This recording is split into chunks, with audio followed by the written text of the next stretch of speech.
We are still trekking through our aromatic substitutions. Can you name the two aromatic substitution reactions that we're covering? What are they? Nucleophilic aromatic substitution and electrophilic aromatic substitution. Good. And their nicknames? NAS, EAS. One where the ring is a nucleophile, one where the ring is an electrophile, and not the one where it says nucleophile or electrophile, right? Because when we put nucleophilic or electrophilic in the name of the reaction, we're talking about what the ring gets substituted with. So on your sheet, we have 6 different EAS reactions, and I want to give you guys some details about them.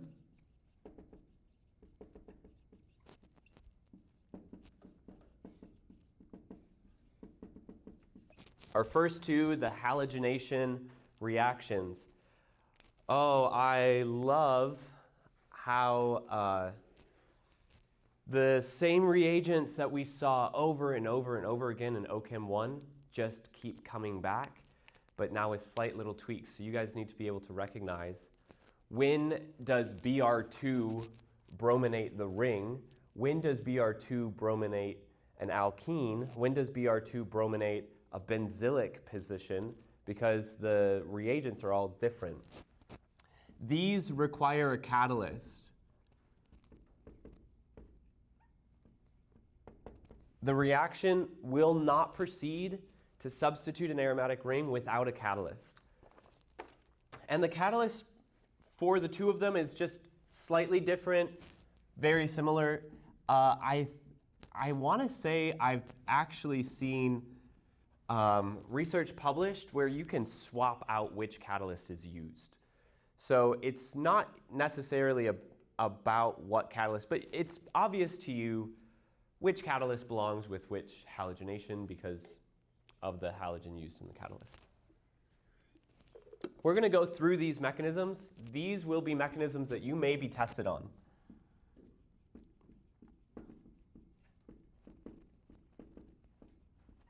And I want to point out how important a role the catalyst plays in the mechanism. Catalysts change how a mechanism proceeds. So the fact that we need a catalyst here means that I will be looking for your mechanism, including the catalyst. All right, our next two. These are both named after Friedel and Crafts, and I'll be honest, I always forget how to spell Friedel. But the first gives us alkylation, and the second gives us acylation.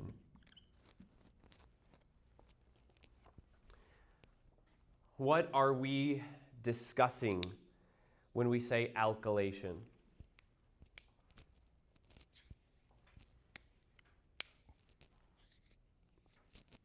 What does that alkyl tell us?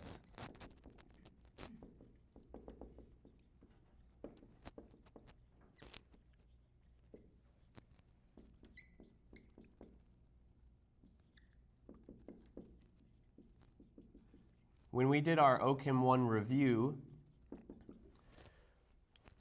we mentioned that we can alkylate alkynes, and I believe that this was one of the reactions I didn't have in the reaction diagrams. Something that I hope to change in the future. If you have a terminal alkyne, you can deprotonate it with a strong base, which gives you a strong nucleophile, a nucleophilic alkyne, an acetylide ion, which then can react with an electrophile to add an alkyl group.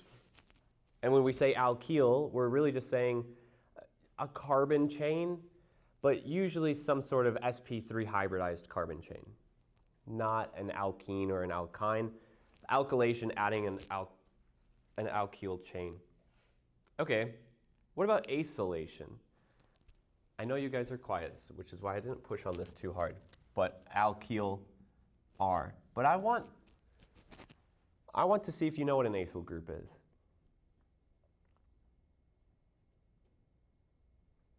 can you infer what an acyl group is from what you have on your sheet? What is it, Justice? Isn't it like a ketone? Or like it looks like a ketone? Not just a ketone, but more general. A carbonyl. Now I'm going to put R on one side and I'm going to put Y on the other. I don't want to put X because we use X to represent halogens. And when a halogen is connected to the carbonyl, that's a specific carbonyl. And I don't want to put another R because that's usually how we represent a ketone. So this is our generic way of saying an acyl group. We could have called it carbonylation, but that doesn't sound cool. That sounds a little funny. So we call it acylation. Now, I am not quite sure exactly what makes Friedel-Crafts alkylation different than just alkylation of an aromatic ring. It may be the reagents that are used. So I want to point out that alkylation requires a catalyst, but also gives a carbocation intermediate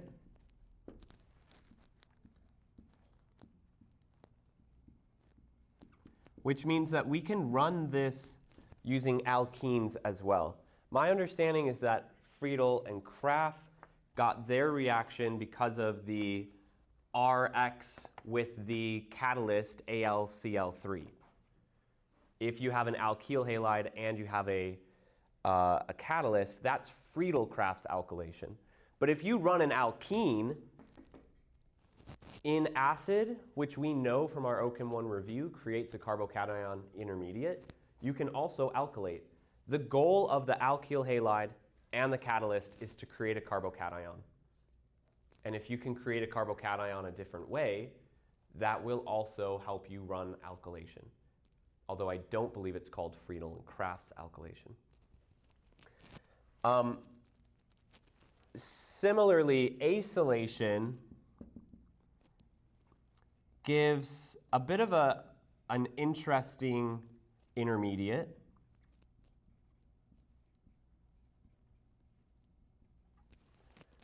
It's a carbocation, but it's an oxonium ion.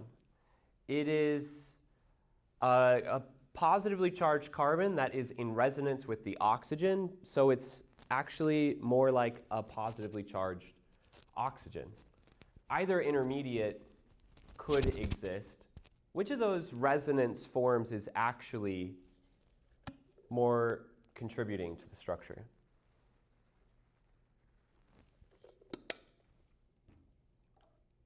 The cation form on the left or the cation form on the right?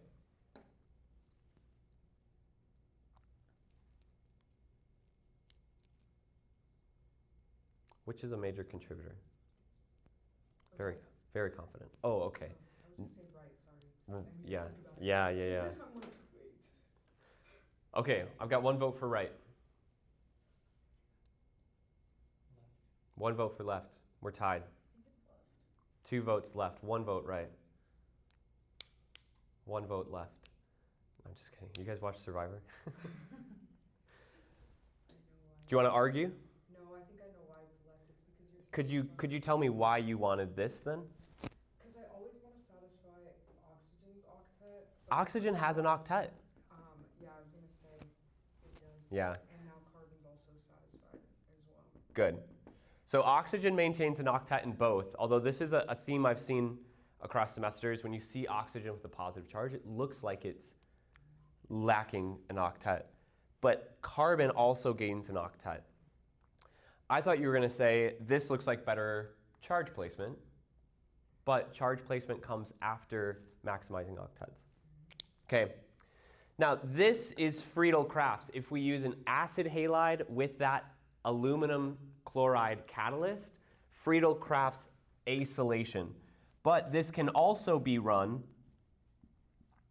with an anhydride, and the anhydride does not have the same, well, I should say that as anhydride. The anhydride does not have the same mechanism or intermediates. However, I'm only going to be testing you on the mechanisms for the Friedel crafts, so the acid halide and the alkyl halide. I won't be testing you on the mechanisms for the alkene and the anhydride, although you know how to do the alkene.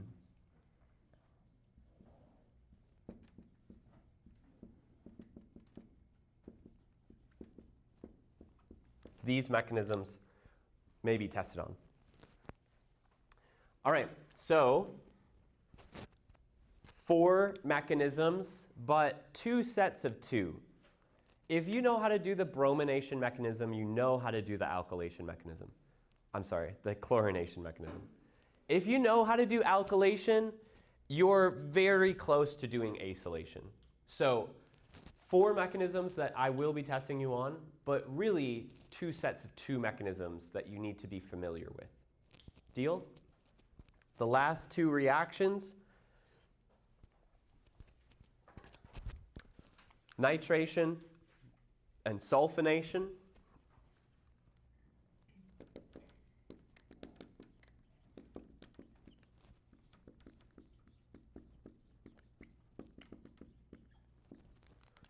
These mechanisms we will not be testing on.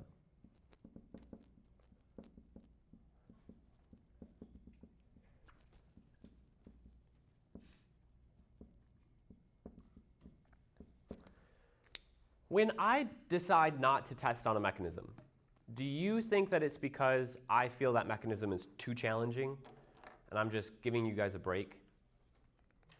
Why do you think that I pick some and not others? Too easy, right? No. I just find them to be less meaningful to the long-term goals of this course. These I find to be more meaningful and maybe more intuitive. These can be a little less intuitive, but also a little less meaningful.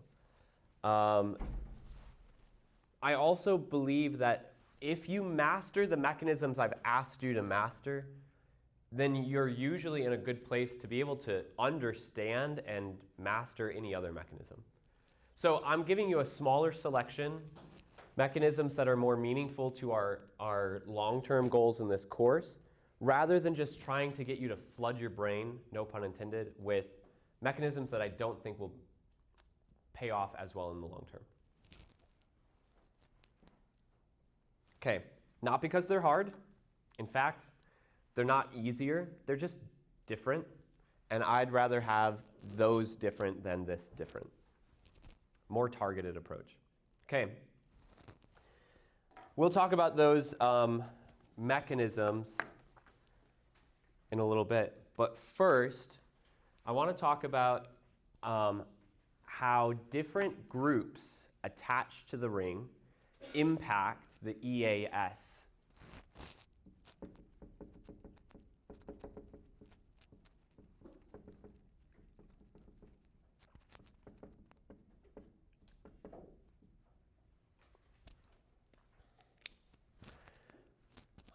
So we refer to this as activation and directing effects. When you start with benzene, that is just your template for an EAS reaction. Benzene is the reference because benzene obviously doesn't have any groups attached to it. So I'm going to show you the just general energy diagram for benzene going through an EAS mechanism. Start with benzene. We get to this resonance stabilized intermediate, and then we get to an electrophile substituted benzene. You know what? I'm not going to show that on there because that's going to get really cluttered. I'm going to show it in black on the side. So benzene through EAS takes some amount of energy to do.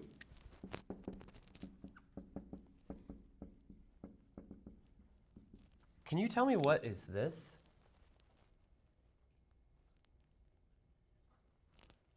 Esmeralda? It's an intermediate. Can you give me more?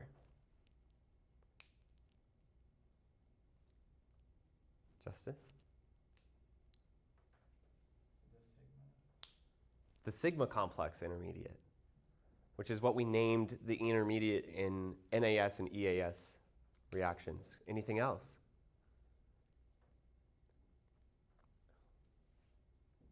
Just more descriptors, any other descriptors that we can add to it? Reactive intermediate is one way to describe it. It's not just an intermediate that forms, but it's an intermediate that forms at higher energy. Resonance stabilized intermediate is another way that we can describe it, which is kind of implied with the sigma complex. It forms with resonance intermediates. All right, now, if we place an electron withdrawing group onto the ring, something that is conjugated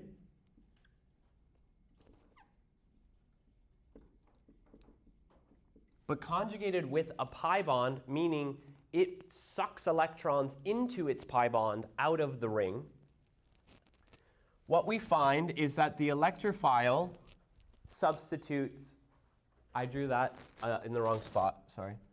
The electrophile substitutes meta to the electron withdrawing group. There were 3 types of positions, 5 total positions, but 3 types of positions that the electron withdrawing group could have had the electrophile arranged in. Could have been ortho on either side, meta on either side, or directly para.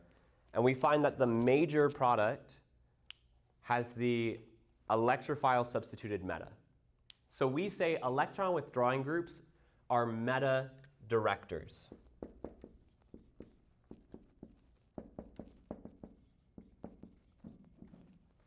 And when we study the energy that it takes to do this, we see that the activation barrier increases. It takes more energy for the ring to behave as a nucleophile. Of course it does. The ring has less electron density. It has electron density getting pulled away from it.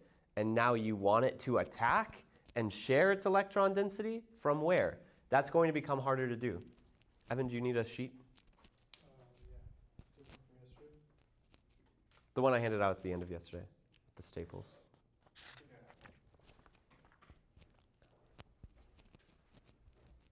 So in addition to calling electron withdrawing groups meta directors, we refer to them as deactivators. They have made the ring less reactive. They have deactivated the ring's reactivity. Is that fair? It can feel a little counterintuitive that we have a larger activation barrier. Doesn't that feel like increasing activation barrier means you're deactivating the ring? You're requiring more energy for it to do the same thing now. So why is it that it's higher in energy and only a meta director? If we looked at an electron withdrawing group and what it would need to go through to get an ortho or a para substituted product, that was kind of a weird way to show that, I guess. If we wanted to see what it looked like to get either ortho or para, which are not the major products,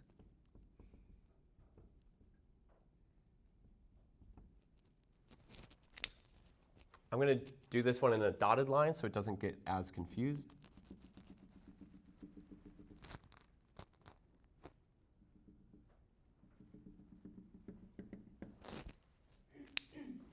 The activation barrier increases even further.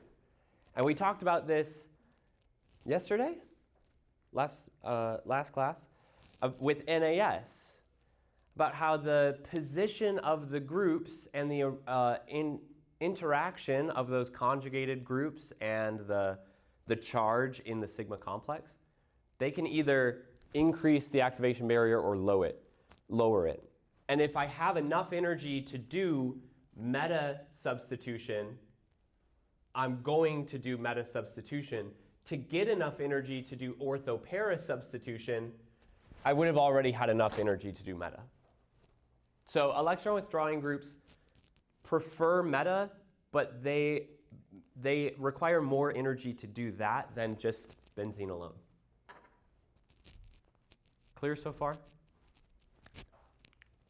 Now we consider having a halogen on the ring. And what we find is that two major products form.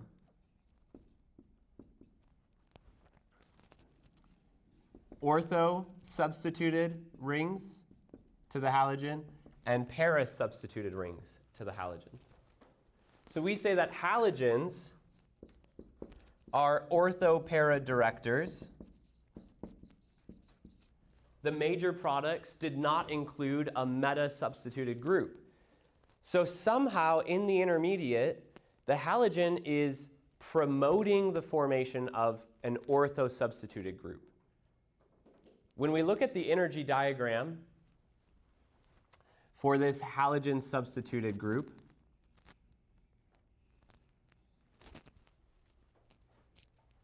it intentionally does not lie on the black line, and it intentionally does not lie over the black line. Halogens decrease. Oh, no, I did do it wrong, sorry. It should intentionally lie just above the black line. Oh man, I was so close. Halogens decrease the reactivity. Halogens just slightly increase the activation barrier. So they, just like our electron withdrawing groups, are deactivators. Not by much. Comparing an electron withdrawing group and the energy it needs to go through EAS to a halogen and the energy it needs, the electron withdrawing group needs way more energy. Electron withdrawing groups are much stronger deactivators. So we could call this a weak deactivator if we wanted to, and our other groups, the sulfonyl, the nitrile, the cyano, the carbonyl, those are all strong deactivators. This is a weak deactivator. What's left?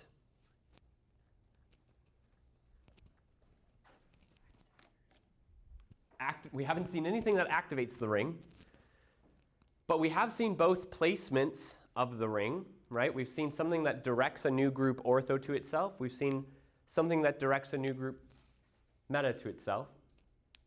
We haven't seen anything that activates. We also haven't talked about what type of group.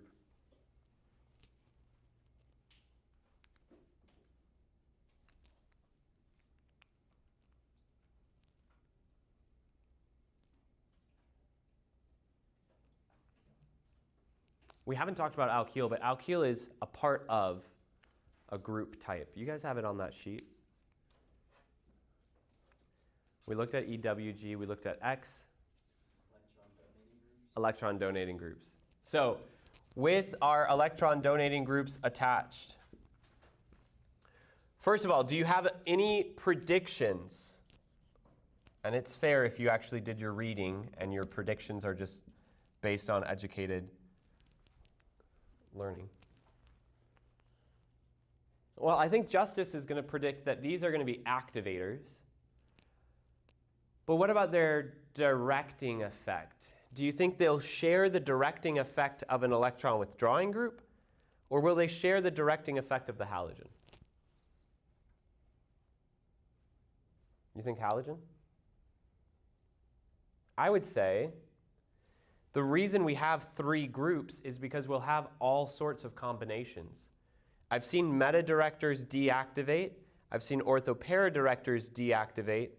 Well, we won't actually see all types of combinations. Never mind. That was misleading. Because we're never going to see a meta-director that is an activator. Instead, what we see here is ortho-para direction, just like the halogens. Do you guys understand what I'm abbreviating here with E?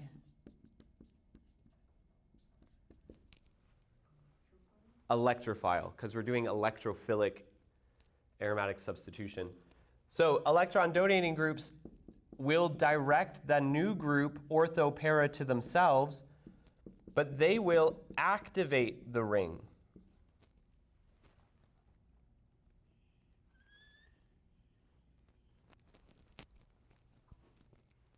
And again, similar to how the deactivators significantly deactivated, the activators significantly activate the ring, whereas the halogens were so close to just not having any difference relative to benzene at all. The halogen is a little more deactivated.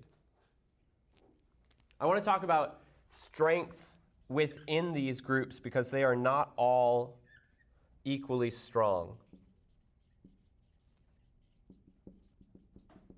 So we'll talk about our strongest activator to our weakest activator.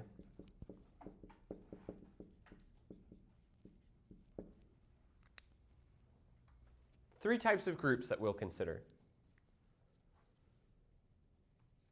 nitrogen groups, oxygen groups, carbon groups.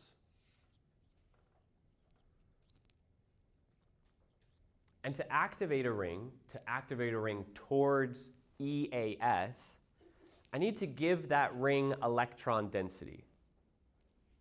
A carbon has electron density that it can kind of push at the ring, induction, but that's all that it can do.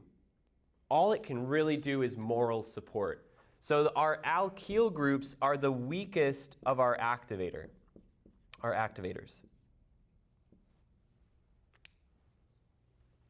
I want you guys to debate, and I think I'm going to have you talk amongst yourselves for about 5 minutes.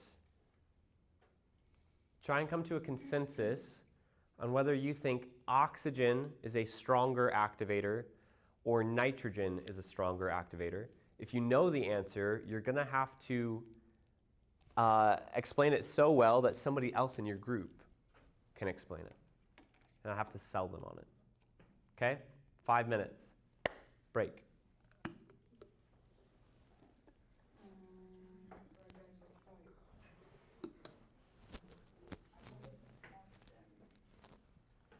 Natalie, do you want to join Esmeralda, Pamela, and Jaylee?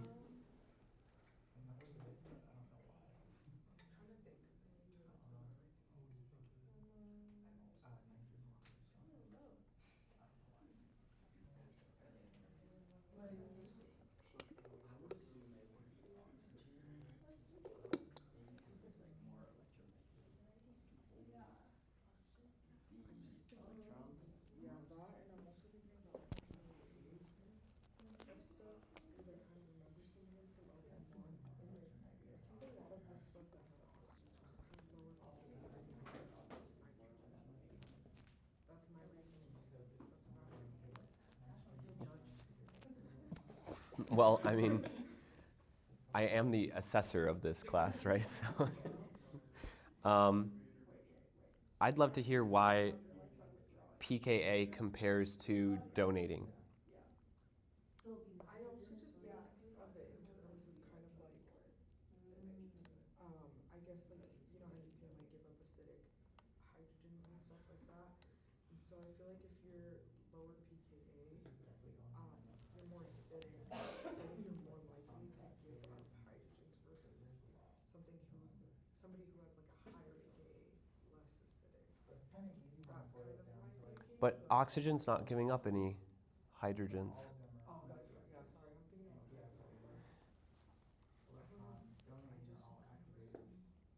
about that. I don't know. I just don't kind of see. Do you guys have any reasoning? You guys are done with your discussion? That is true. You're all in agreement? But also my mind is now like You're all in agreement that you don't know, that you're torn? Trusting your gut? I overheard what Adam you were thinking. also if we're going by like this pattern. Is it just a gut feeling? Yes, then it would make sense it's nitrogen not. It's just always oxygen. Anytime the question is about oxygen or nitrogen, it's always oxygen. Which is Oh, you changed it. So, oh, interesting. But no grasp on why, no rationale to offer. So like So I feel like it's more electronegative if they're holding on to electrons more than nitrogen would. Perfect. That's exactly it. electron is usually like Electrons. Nailed it. someone The instinct usually gets people in the opposite, where they say it's more electronegative, more powerful, bigger activator. So we came up with nitrogen's the strongest because it's less electronegative than oxygen. So it's more willing to give up its electrons. Is that correct? So sorry. I wasn't listening because part of the unintuitive part of the nitration mechanism is why is it that this oxygen gets protonated and not either of the other two, which actually have better resonance if they get protonated. That is part of why the nitration mechanism to me is very unintuitive. It doesn't make any sense. You said what? We came up with nitrogen, like the ones that have nitrogen are the strongest because it's less electronegative than oxygen, so it's more willing to give up its electrons. Better sharer. Nitrogen got a gold star in kindergarten. That's basically what I'm thinking as well, but what do I know? What's the new answer? Well, I think we still stuck. Well, I still stuck with oxygen. Stuck with oxygen. Okay. I don't know. Yeah, she brought up a good point though about how oxygen like might. Well, then you ended up turning around and saying never mind. But I was thinking, I was thinking that because oxygen can have more lone pairs, it'll be willing to give them up a little bit more, even though if it's more electronegative. I was thinking about how it can still satisfy its octet even if it has a positive charge, whereas Nitrogen too. but most of the time, I feel like it's a little bit harder to satisfy its octet with Nope. a positive charge on Nope. nitrogen. You ever heard of ammonium? Yeah. NH4 plus. Very much an octet, very much a positive on the nitrogen. Ammonia. I didn't even think about ammonia. Ammonium.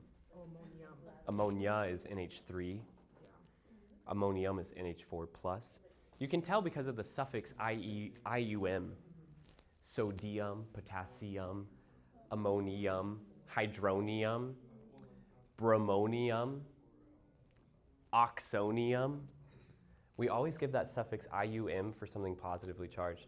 I really struggled remembering the difference between ammonia and ammonium when I was in college. It's in the name. It's in the name. All right. All but one of our groups came to the same consensus. Two of our groups said nitrogen got a gold star in kindergarten because it's really good at sharing. It is not electronegative, so it shares more willingly. Or it's less electronegative, so it shares more willingly. You guys were hitting on that note over and over, but in the wrong direction. Mimi said something about pKa. Oxygen always has a lower pKa. You're right, because oxygen takes electrons more, and nitrogen gives electrons more. You mentioned oxygen has more lone pairs, and I think you were kind of getting at statistically, maybe it has a better chance of sharing them. But remember that in order to donate lone pairs, that atom has to be conjugated with the ring. To be conjugated with the ring, it needs to have p orbitals that overlap with the pi system of the ring. So regardless of how many lone pairs an atom has, only one of those lone pairs can fit in the one p orbital that can become conjugated with the ring. So nitrogen and oxygen, different amount of lone pairs, same amount of donatable or conjugatable lone pairs. Same amount of lone pairs that can conjugate to the ring. And since nitrogen holds on to its electrons less strongly, since nitrogen is less electronegative, nitrogen shares its electrons more strongly, and so nitrogen is our strongest activator. And in the middle, much, much better than carbon are the oxygen groups. In fact, if we were to if we were to come in here and actually say alkyl groups behave differently from all the rest of the other activators, all the other nitrogen groups and the oxygen groups, because alkyl groups don't have lone pairs to put in. Alkyls, if we were to draw them separately, they sit a little bit more like closer to benzene. They are activators, but they're kind of just barely activators. And the same idea, why is it that electron donating groups, why is it that halogens are ortho-para directors, why don't they ever go from their meta position and attack the electrophile? Well, it's not that they never do. It's just that to attack ortho-para to the electron withdrawing, or to attack ortho-para to the electron donating, to attack ortho-para from the halogen, just requires less energy than attacking meta from those groups. It's not that it's impossible, but by the time you get to the energy to do it meta, you've already had enough energy to do it either ortho or para. So your major products will always be directed that way. Okay, so let's apply some of this. We have the formation of TNT. Toluene goes through nitration. Nitrotoluene goes through nitration. Dinitrotoluene goes through nitration. And we end up with, oh, Brenna, I'm sorry, did you get a picture of that? Okay. Somebody else has got it for you. It's on the video too. First, what reagents can we add in here? What reagent goes over the first arrow?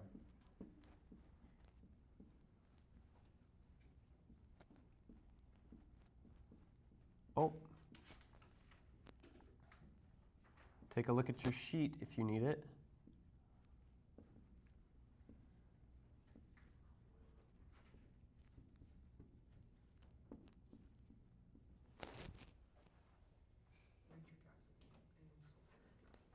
Well said. Nitric acid and sulfuric acid over all of the arrows, right? In fact, for those of you that did nitration in lab last week, we saw that we had an electron withdrawing group going through nitration, and the chance of it going through dinitration was quite high. So we had to really chill it, despite the fact that after nitration it would have 2 electron withdrawing groups, which should deactivate it anymore, and the chance of a second nitration was still high.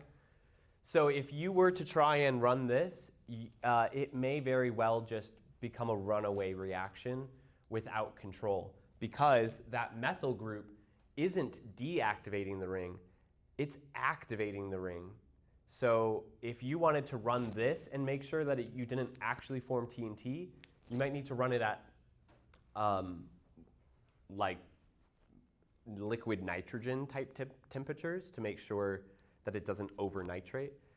Good luck. Actually, don't. No good luck at all, but don't do it ever. By the way, obviously the nitric acid is useful for making that nitro group. I think you can see that an equivalence of water is lost, right? H from the ring and H from nitric acid plus one of the O's from nitric acid. So nitric acid plus the ring give up a molecule of water as a byproduct. What role does sulfuric acid play? It's a catalyst. Sulfuric acid is catalyzing the formation of the electrophile. All right, which of these reactions happens the quickest? The first. Tell me why. It has the fewest electron withdrawing groups. You could say it has the highest ratio of activators to deactivators, which would be 1 activator to 0 deactivators. You guys agree with that? Each time I'm adding a deactivator, I'm deactivating the ring more and more and more. The least reactive on the right, the most reactive on the left. And I'm going to actually add to that, least reactive to EAS, because remember, I will ask you to rank reactivity between sets of compounds. But I'm either asking you to rank them towards EAS reactivity or towards NAS reactivity, and those are opposite. Most reactive to EAS.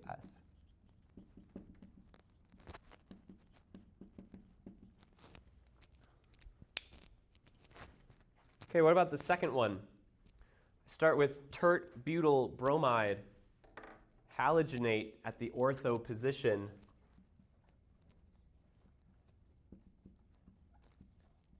What reagent do I need to accomplish that first step?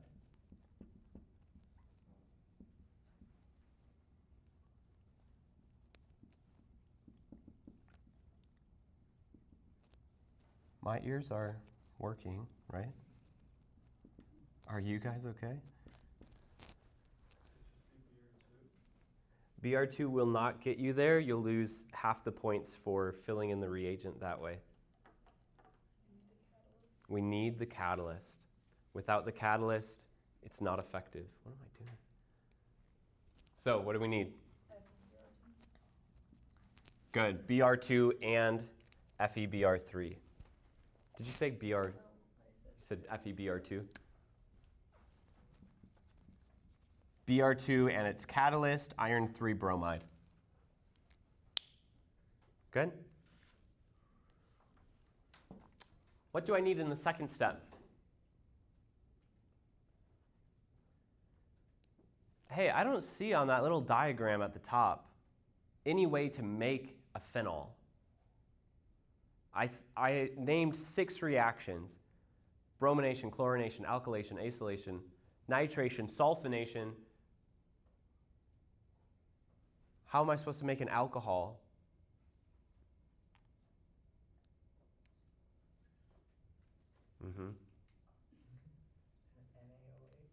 NaOH.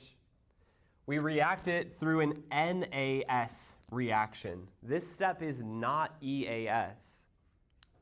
EAS cannot get you an oxygen group attached. That's an NAS reaction. Justice, I want it to be a little less dangerous in the lab, and sodium hydroxide is caustic. Can I just put water instead? Oh. Water and hydroxide, although related, conjugate acids and bases, do not have the same nucleophilicity. Hydroxide is much, much better as a nucleophile, and water is not as good of a nucleophile. In this case, I cannot run the reaction with water. I absolutely need hydroxide. Perfect. What reagent do I need in the last step?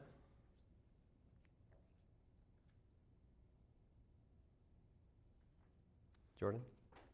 That was not me raising my hand. I know. But it looked like you had it. I think we're gonna do this one.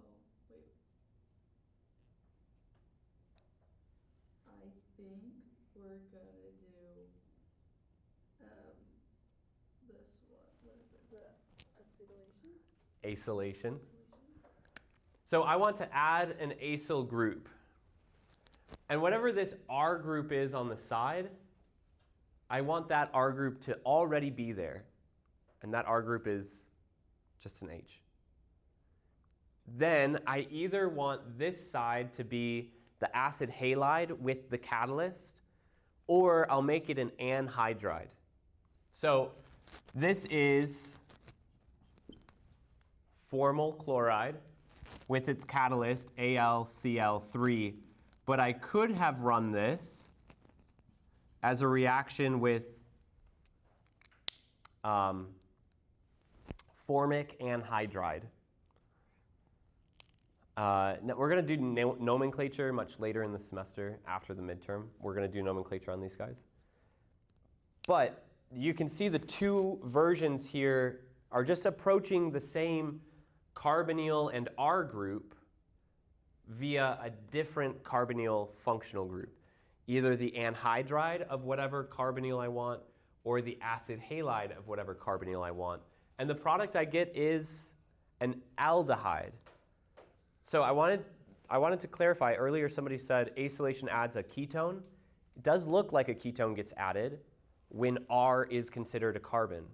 But R could very well be a hydrogen, in which case we don't. But I do want to give some clarifications on the acylation.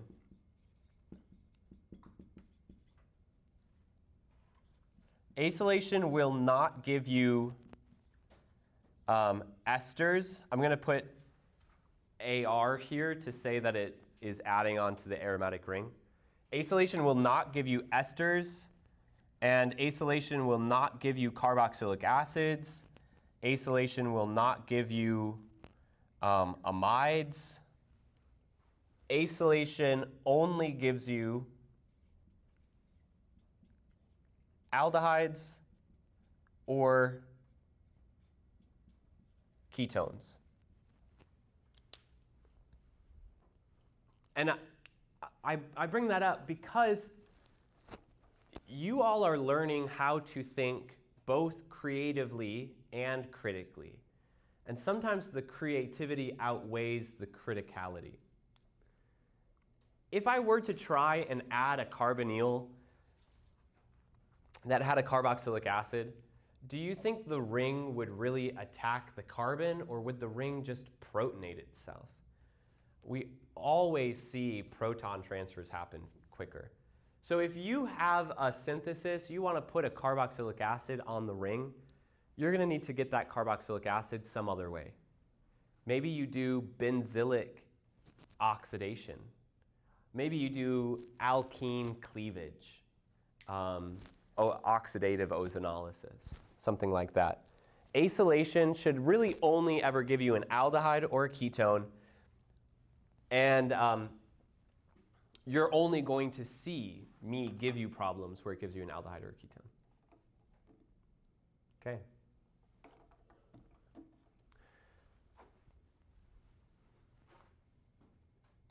How about this? Which one happens quicker? The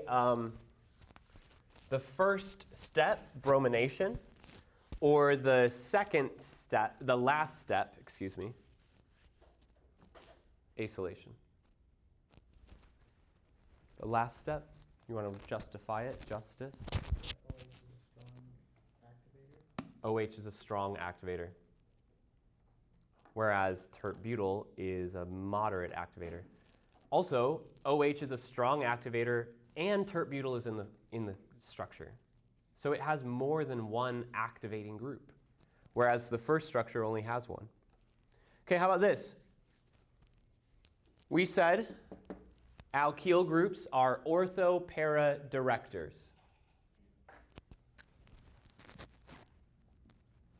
Then why isn't the new group ortho or para to tert-butyl?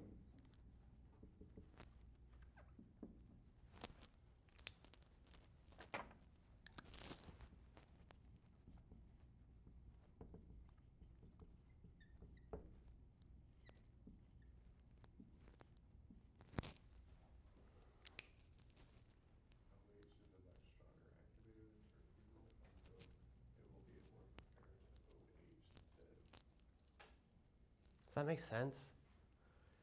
If oxygen is a stronger activator,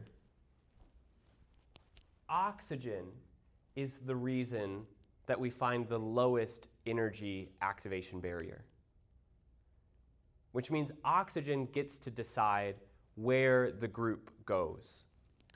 Strongest activator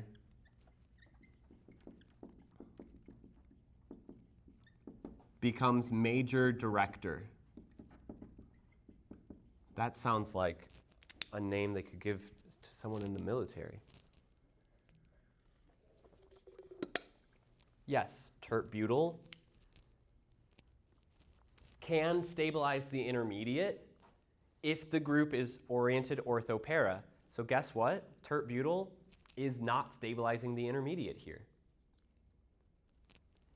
And if tert-butyl did try to stabilize the intermediate, it wouldn't do it as effectively as oxygen.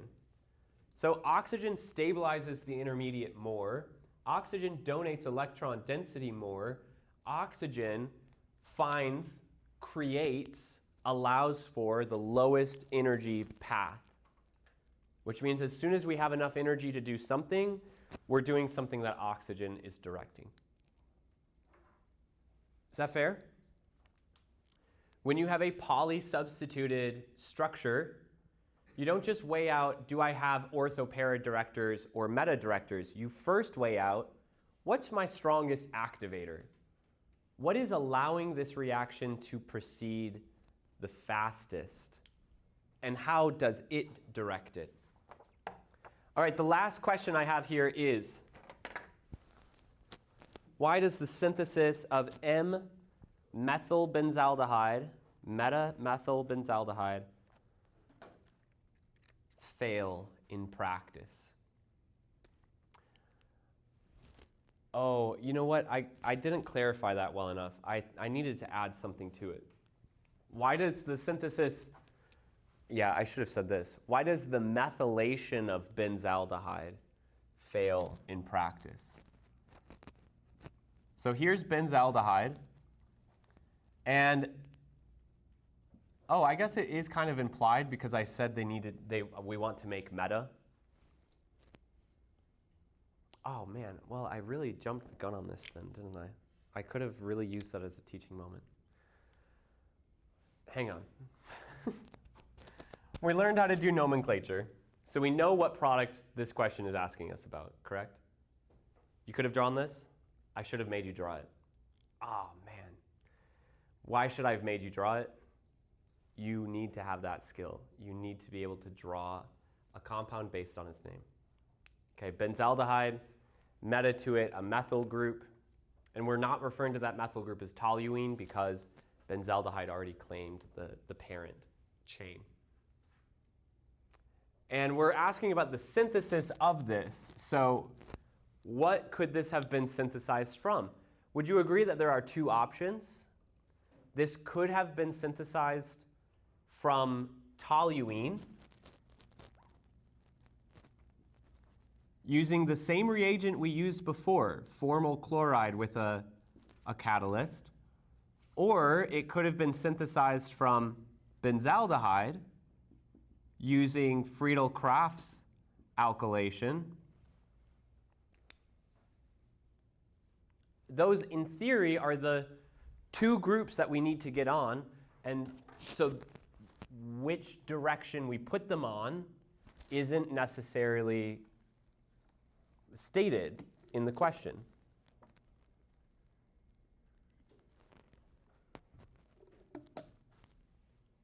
And I already gave it away, but can we justify why one of these starting materials actually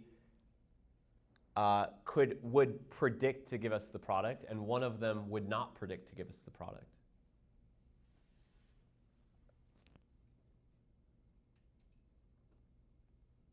Which of these would not be predicted to give this product?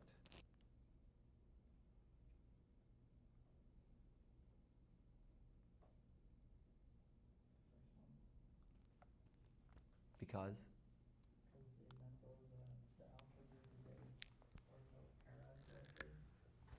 Orthopara director.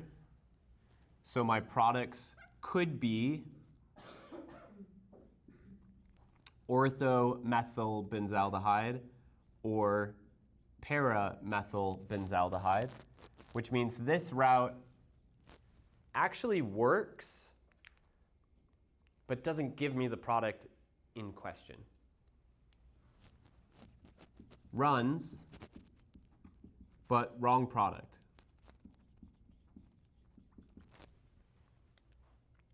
Well, that means that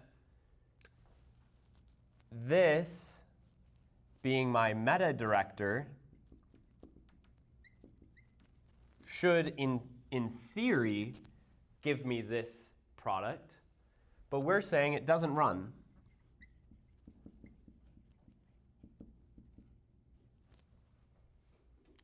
Sad.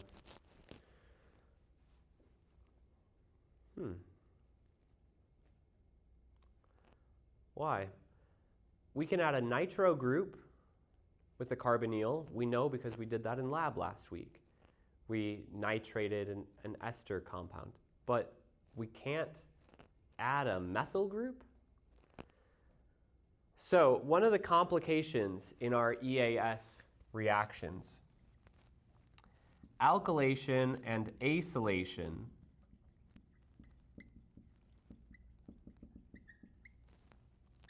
can't run with electron withdrawing groups.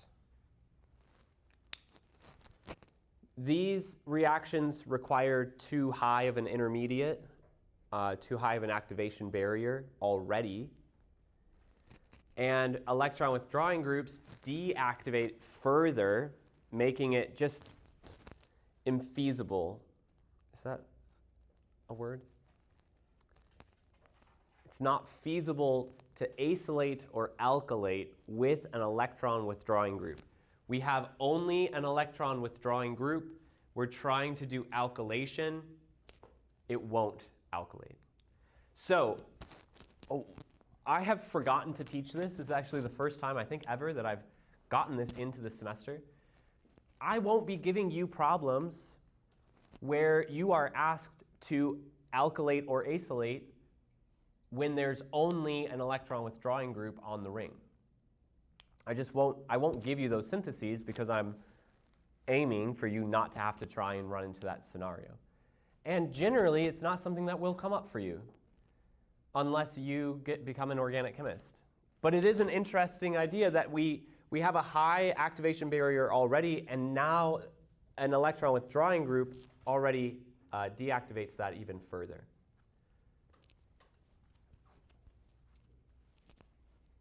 You have a question, Alec? Yeah, why, if the energy barrier is so high, what reaction would occur if you were to Oh, if you mix this? Yeah, if you were to superheat the reaction. Superheat. Well, at a certain point, you're going to just cause decomposition of your products. So I don't know. I don't know exactly what it would look like if you baked this in a super hot oven. You might just get char instead. Good question. Okay, so I want to see that you guys do understand this then. If I run this a little bit different, let's say that I take my ortho methyl benzaldehyde and now I try to alkylate it. Will this run?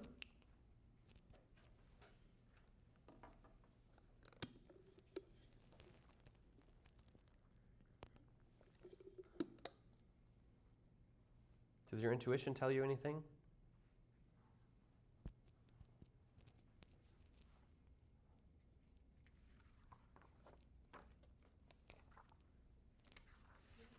What does your intuition tell you? The alkyl group can now be the director, yeah. Now I have an electron donating group. So it's not that the presence of an electron withdrawing group breaks down the reactivity. It's the idea that the electron withdrawing group can't be the director because it's not going to activate the ring enough to do it. It's going to deactivate the ring enough not to do it. But now I have an alkyl group, and my alkyl group can be the director. The alkyl group provides some alkylation. I have a meta-director. I have an ortho-para-director. I'm only paying attention to the ortho-para-director instead of the meta-director because our meta-director here is a deactivator, and it's my strongest activator that becomes my director. So I have two products that might result. I have a methyl at the ortho position. or I have a methyl at the para position relative to my first methyl. Sorry, can you explain why it wouldn't be meta again? Why it's not meta to the benzaldehyde? So the benzaldehyde is an electron withdrawing group. So if it is the director, it's doing so with a higher activation barrier. Actually, the new group is meta, isn't it? Not because of benzaldehyde, though. It's like if you have two employees in a store. One who's just a go-getter, always gets the chores done on top of the to-do list, and one that is just quite lazy, will not get off their bum unless there's a fire in the store. And they're both working, and you notice that things have gotten done. Who did them? Both of them. The weak one, because it happened to go relative to where you'd expect it to go from that weak one. That is a coincidence. That's what I would say. Coincidentally, the new group is meta to the meta director, but the meta director did not play a directing effect. It's not meta because of the benzaldehyde, it's ortho because of the benzene. But we can't use meta or ortho or para, can we? Not in the name, just in relating those two groups like you did yesterday. So it makes both products like equal amounts? No, probably not equal amounts. It makes both products. Unlikely that it makes them in equal amounts. I'm not going to ask you to predict which forms in a larger amount or which forms in a smaller amount, because it's not always what you'd expect. There are reactions that actually favor ortho positions over para, which a lot of students learning about strain think that's a weird thing to happen. There's more steric strain here. Why would it prefer to go ortho? But there are times where groups interact with each other by being ortho in a stabilizing way. Hydrogen bonding, for instance. So in this case, I think we could probably say para would be more favored, but not something you'd have to do. And actually, on that note, there are many, many, many times that you guys will need to do synthesis problems where one of the steps of the synthesis is something like this. If two products can form in a synthesis, but one is useful,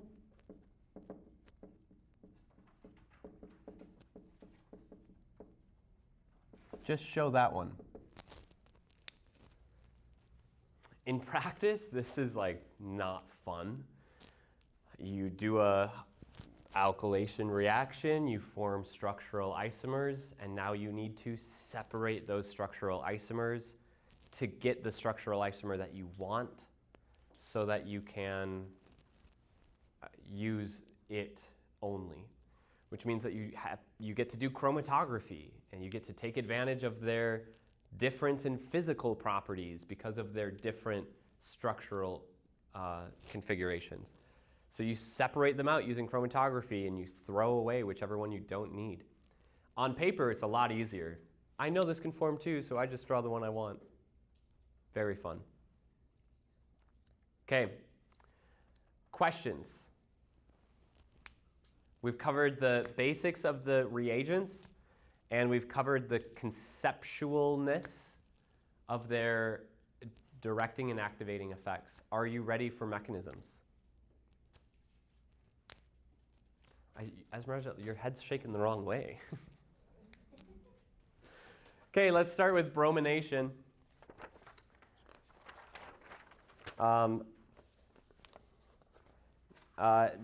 Actually, you can see I'm starting with both bromination and chlorination. Notice how in the bromination mechanism, it's benzene going through bromination, which means that in the resonance stabilized intermediate, we would see 3 identical resonance forms of equal stability, identical stability. But in chlorination, we have an electron. Well, what is that? Is that electron donating or electron withdrawing? Why? Sorry, put you on the spot. You answered though. It has a carbonyl, and the carbonyl is bonded directly to the ring. Oh, no, it's not. Actually, what is bonded directly to the ring? An oxygen with lone pairs. So actually, take out that carbonyl and swap it with an H. Take out that carbonyl, swap it with a methyl. That is just an oxygen donating group. So would you rather see the mechanism for bromination with just the 3 regular intermediates, or the mechanism for chlorination where there's 1 major intermediate? You want to see chlorination? Okay. I'm sorry I gave you the choice, and now I'm taking it back. I'm going to show you the bromination. I'm going to have you guys take a stab at the chlorination, and then I'm going to come around and show you another way to do the chlorination. Okay, I'm sorry. All right, you guys have seen me draw my aromatic rings with circles. You've seen me draw my aromatic rings with the alternating double bonds. You are allowed to draw the circle unless the pi electrons are needed in the mechanism. It's the same as always. You can assume hydrogens unless you need to break the bond to that hydrogen. If we need to show the bond breaking in the aromatic ring, we need to show it. All right, step 1. The aromatic ring is not involved. Instead, the bromine interacts with our catalyst to activate it as a better electrophile. Bromine acts as a Lewis base.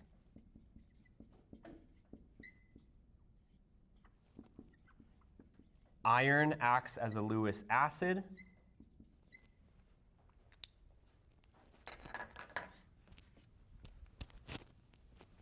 We have just activated our electrophile. Bromine itself is just not very electrophilic for the ring, but bromine with this catalyst is much more electrophilic.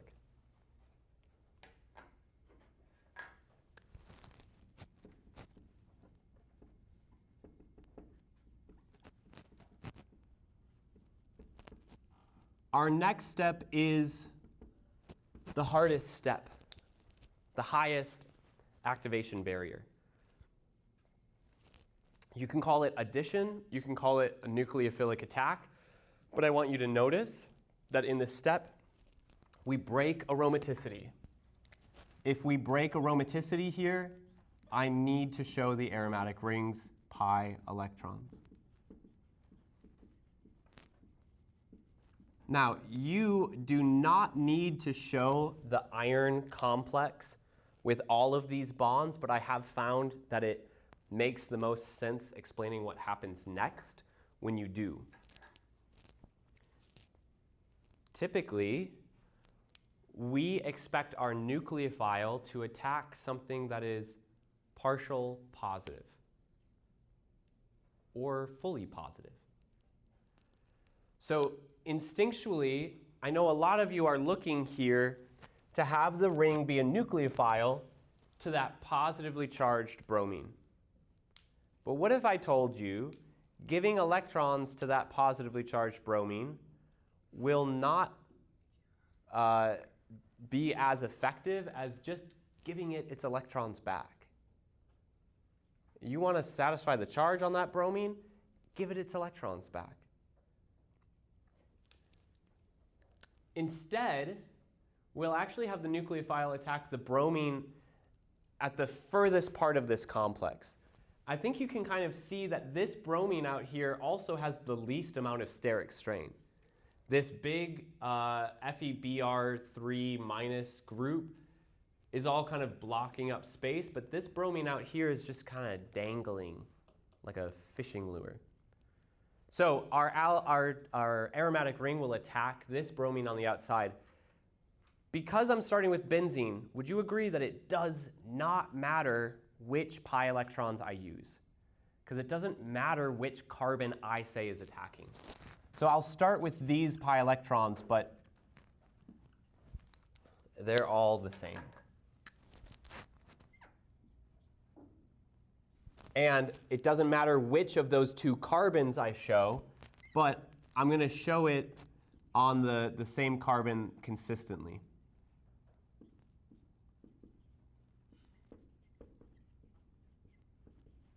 Conservation of charge says a net neutral starting material forms a net neutral intermediate, forms a net neutral intermediate. So make sure that you have all of your charges present. I am explicitly showing my hydrogen on that carbon because that is an sp3 hybridized carbon. It will not participate in resonance. And I don't want to forget that it has a hydrogen. I don't want to accidentally show it in resonance. I'm going to switch my colors here.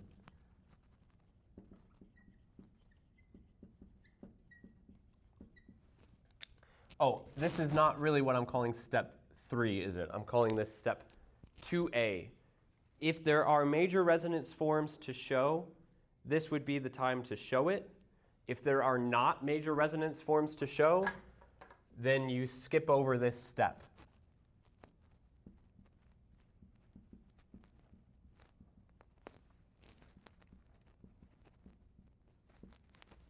In this case, positive on my carbon, pi bond shifts over, and I get a positive on a different carbon.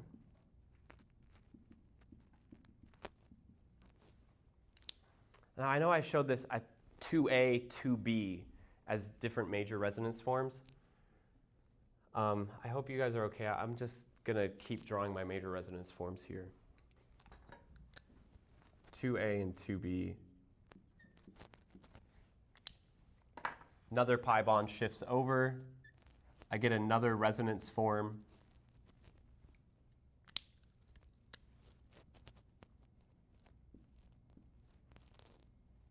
Well,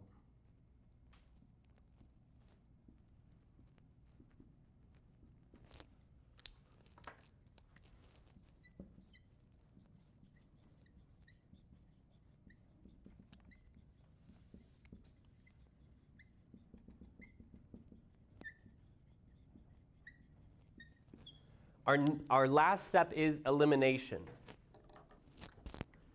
And different from the elimination of NAS, this elimination is deprotonation, but you should also look at it as reforming aromaticity. We had to put in a lot of energy to break aromaticity. Now I want to get that energy back. Does it matter which resonance form I show this from? Never. No resonance form exists in the first place, so any step can be shown from any resonance form. But if you are someone who wants to show a mechanism as fully sequential and not have to stop, then whatever resonance form you show last is the resonance form you show going forward. Now, I need to break one of my iron bromide bonds. I need to break one of my iron bromide bonds because I need to get my catalyst back. So bromide takes the electrons, bonds to hydrogen. The CH bond is given back to the aromatic ring, catalyst is reformed, aromaticity is reformed, and I have my bromine product.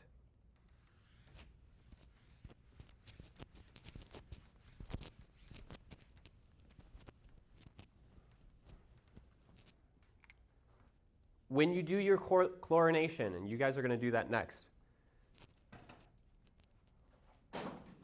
literally the only thing that changes is that you have Cl instead of Br and Al instead of Fe. The charges on aluminum mirror the charges on iron. The deprotonation step looks the same. But there should be a major resonance form that is not carbon holding the positive charge. So I want you guys to do the same process now for the second mechanism. And I need you to find that additional resonance form. When you're done, I'm going to show you how to do the mechanism in just one resonance form, which is all of the points that I will assign for a mechanism like this. I'll assign points for the major resonance forms, but you are always welcome to draw all resonance forms. Okay, I'm here to answer questions as you go through it.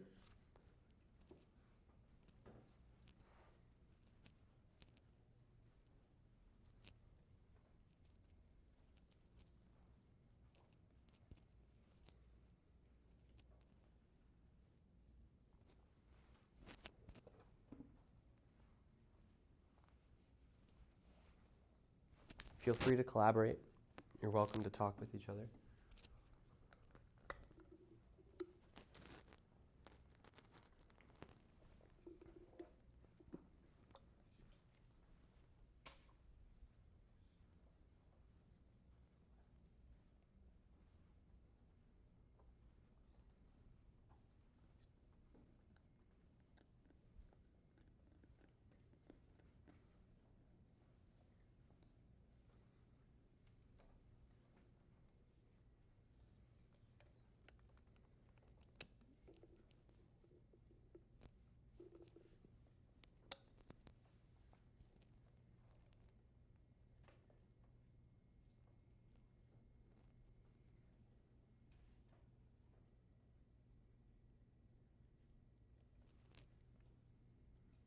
Is this ring? Yes. Where's what? I put it. As Y. Yeah. I see. Because I was like, it's there. Now, Yeah, I realized I forgot to figure out if that's ortho or meta. okay. But actually, you know, because you are aiming for this product, Yeah. right? Yeah. Which means, yeah. The electrons you choose in the nucleophilic attack have to be able to come from the correct carbon. You know the carbon that's attacking. It's given to you. We can also rationalize why. Don't forget your oxygen.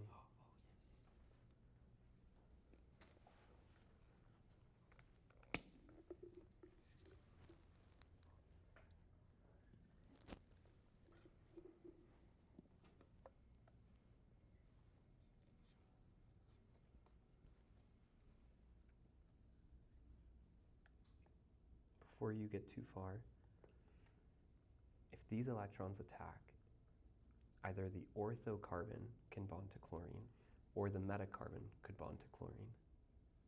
But we want to see the paracarbon. So would we have that one attack instead then? Which one? Like this guy down here? Right. The pi electrons have to come from the right carbon. Can it be ortho or para? It can be, but look at the structural isomer that we're trying to form. I broke it, I'm sorry. I didn't like you. See, everything I touch breaks. I dropped an umbrella on Jordan's head last week. You did. What's going on? I don't know. Should I apologize to it? Yeah, maybe. I'm sorry. Oh. Oh no! It started working right as I said I'm sorry.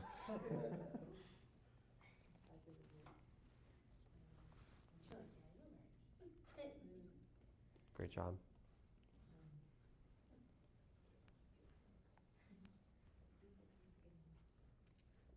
So this arrow, oh, is correct, sorry. Okay. And I want to applaud you for being comfortable with using a different resonance form than the resonance form that's in the structure. Oh. That's what threw me off. I was Okay. watching everybody else use the exact same resonance form, so I just instinctively said that. Okay, perfect, thank you. Okay, you're doing great. Can I see your attack, your nucleophilic attack? Good. Perfect. Great, Brenda. So this nucleophilic attack comes from these pi bonds, which could be used by the ortho or the metacarbon. But we want our product to bond to the paracarbon, which means the electrons will have to come from electrons that the paracarbon has. Sorry? I thought it was at the meta position. Well, you see it here, right? Ortho, Yeah. meta, para. It's not a meta director, despite having a carbonyl, because the carbonyl is not bonded to the carbon, to the ring. The oxygen is bonded to the ring, so the oxygen has lone pairs. So, yeah, I see. So all of your resonance forms are for a structural isomer. Do you agree? Yeah. Okay.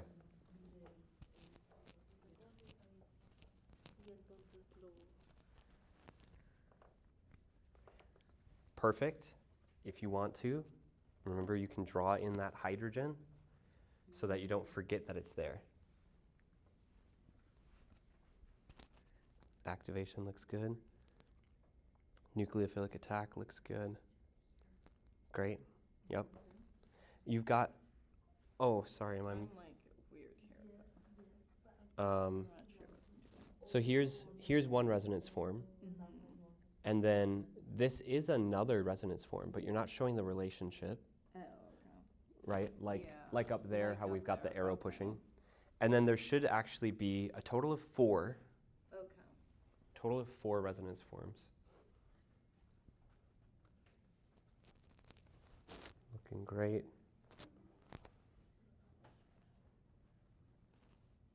Looking good, good, good, good.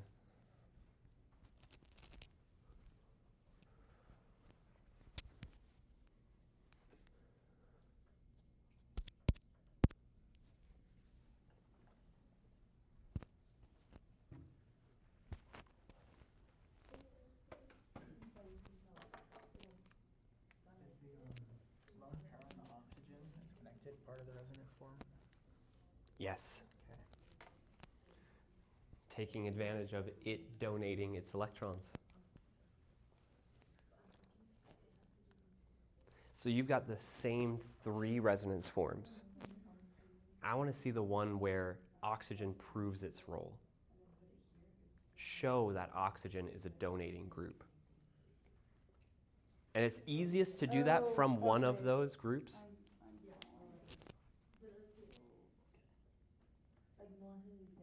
So your first one here shifts over and you create the possibility of a two-atom system. This isn't wrong though, although you haven't finished drawing it, but that's not wrong. But I want to see, oh, I see, you've got space for four. Yeah, I'm just trying to get the. You're actually showing how this one forms from here. So you're trying to think of a third one to add, Yeah, a fourth one to add? Yeah. Well, maybe you could maybe draw that one here, or what I would recommend is instead of showing this arrow, show how the oxygen can be a donator here, and then show the arrows needed to get to this one. Great. Now it's positioned right, and you're going to be able to see in this form, you're going to see how oxygen can donate to stabilize the structure.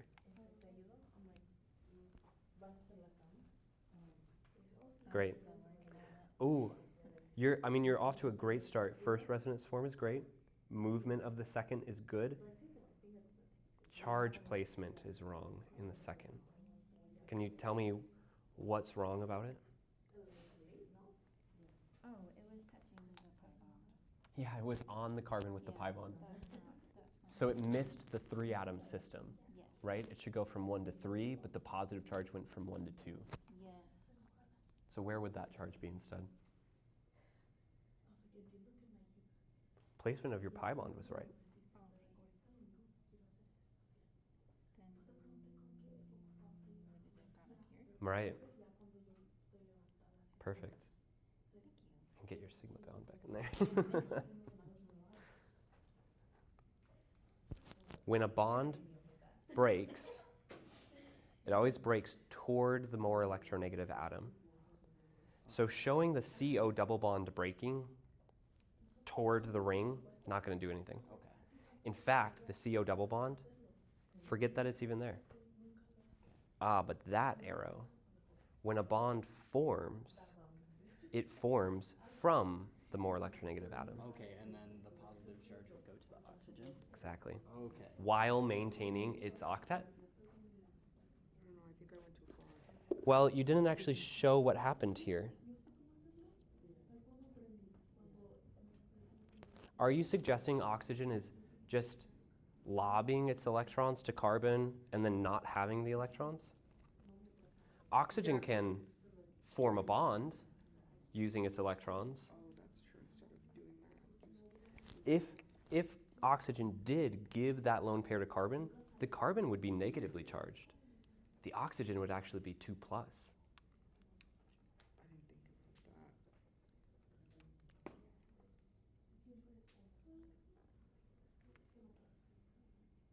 Perfect.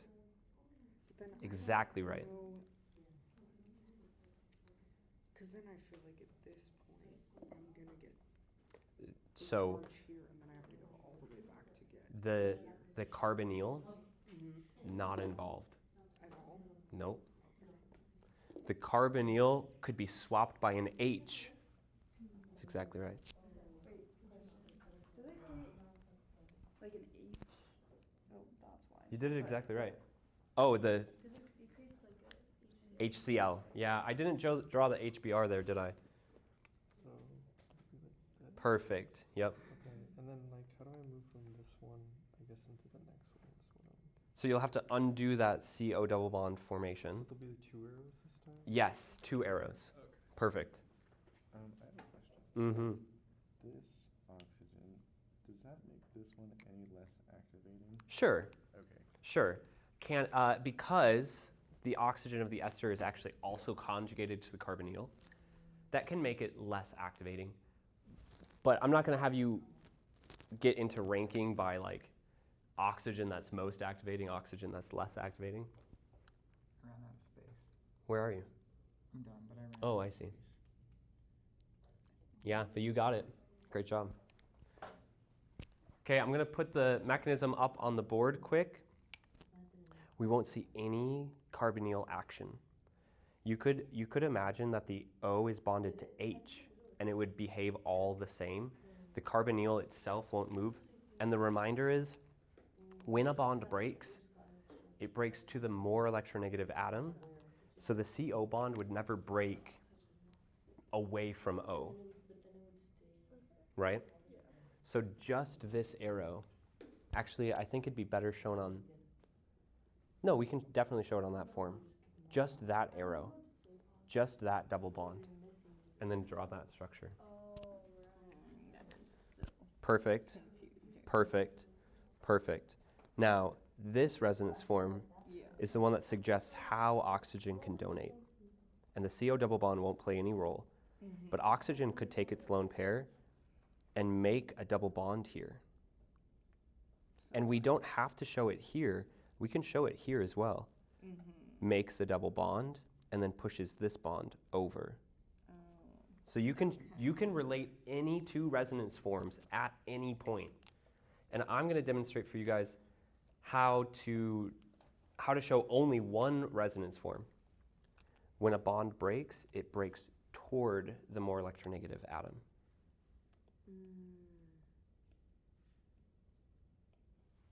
Good. Now you can see how the other electrons will have to flow the other way. Good. And now you see how you create a lack of electron density for the positive charge. Good. This is perfect to form that double bond between O and the ring, but the other carbonyl will have no engagement in the resonance. That's it. That's your form. 1, 2, 3, and then there's a fourth one that looks a lot like that. Okay, are you guys ready? I'm going to show this as a fully sequential mechanism.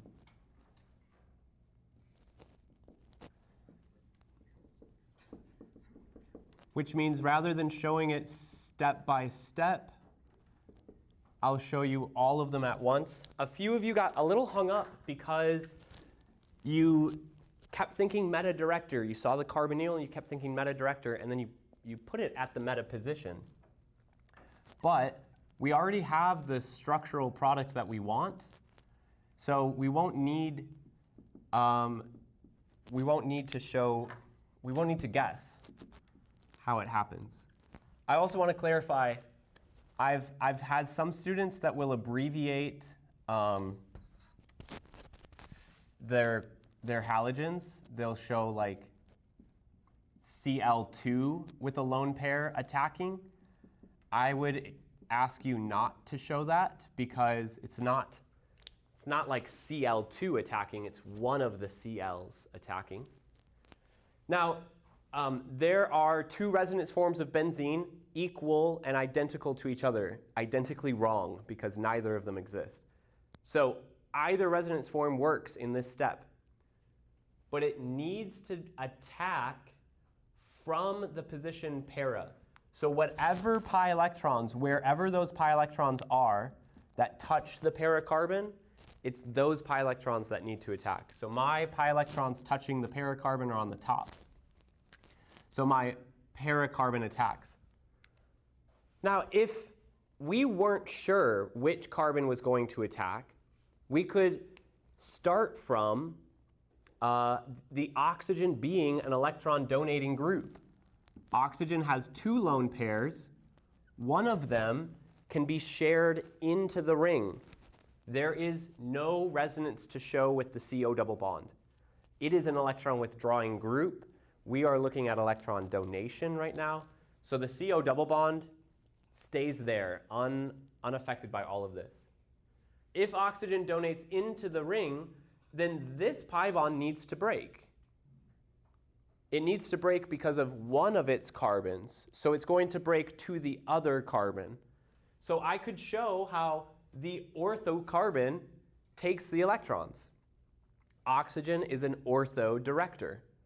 Or I can take those pi electrons and push them next in line in the ring, which means this carbon will break its octet, and its pi bond will need to break, and its pi bond would need to break to the para carbon. So we can see how para is a nucleophile.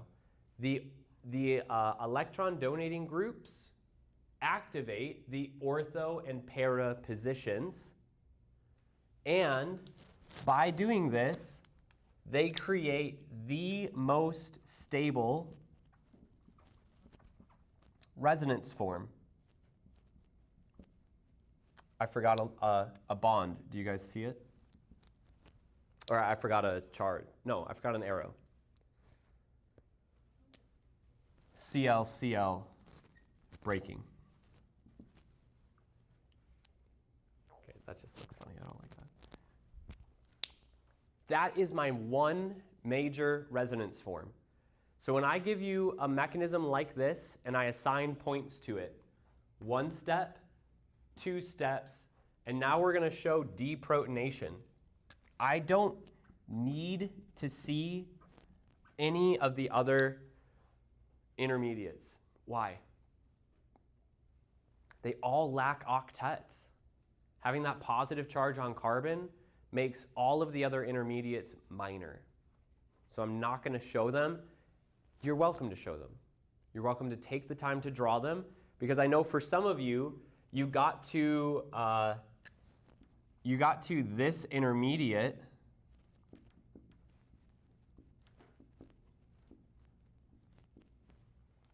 and that's when you realized oxygen is able to do a 2-atom resonance system, a positive charge and a lone pair able to go in.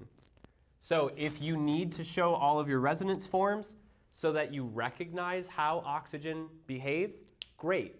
But I'm going to encourage you to think about oxygen from the very beginning. It's your strongest activating group. It's an orthopara director. There's a reason that it will be involved in resonance, and that reason can be shown right from the nucleophilic attack. So my last step here is deprotonation. Now, there's going to be a lot of arrows to get oxygen its lone pair back. The CH bond forms a pi bond in the ring. The next pi bond in the ring shifts over, and the pi bond breaks back to oxygen. Remember, bonds always break toward the more electronegative. So you could always start from here and figure out how electrons need to flow to get you back.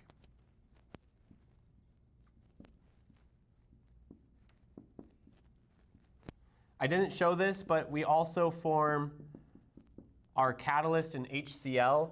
Over here, we formed our catalyst and HBr. Okay. Thank you guys for your time. We'll do our other mechanisms tomorrow, and we'll do some synthesis. Only 2 more mechanisms, but lots of synthesis problems. So take a stab at those synthesis if you want to, and come back in so you can ask better questions tomorrow. And then we have a unit test this weekend, Friday to Monday. Okay. See you tomorrow.